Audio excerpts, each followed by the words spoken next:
अस्सलामुअलैकुम, आप देख रहे हैं होराइजन न्यूज़ HD। खबर शामिल करते हैं चीचावतनी से। District traffic officer Sahiwal doctor Asif कमाल की हिदायत पर सर्कल चीचावतनी में सिटी ट्रैफिक पुलिस साहिवाल की जानिब से ट्रैफिक कवानी समूह आगाही मुहिम बारे लेक्चर का इनेकाद किया गया। तफसील के मुताबिक traffic incharge circle Chichawatni Imtiaz Ali Dogar ने दीगर ट्रैफिक अफसरान के हमरा मदीना फलाएं को चड्डा पर ड्राइवर हजरात को ट्रैफिक कवानी समूह आगाही मुहिम बारे तफसीलन ब्रीफ किया।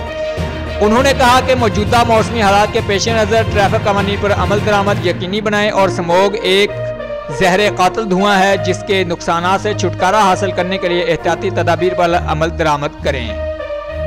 धुआं छोड़ने वाली गाड़ियां माहौलियाती आलूदगी का बायस बनती हैं, लिहाजा अपनी गाड़ियों की बरवकत ट्यूनिंग करवाएं। स्मोक के दौरान फोग लाइट्स का इस्तेमाल करें। तेज रफ्तारी ओवरलोडिंग से गुरेज करें। ड्राइवर हजरात लेन और लाइन को मद्देनजर रखते हुए अपनी गाड़ी चलाएं, वरना खिलाफवर्जी की सूरत में कानूनी कार्रवाई अमल में लाई जाएगी। तमाम ड्राइवर हजरात दौरान ड्राइविंग मास्क का इस्तेमाल खुद भी करें और मुसाफिरों को भी करवाएं। इस मौका पर शुरका में ट्रैफिक कवानी समूह आगाही पर मबनी पम्फलेट तकसीम किए और आखिर में आगाही बात भी की गई। रिपोर्ट महबूब चौधरी, सरपरस्ती आला होराइजन न्यूज़ HD।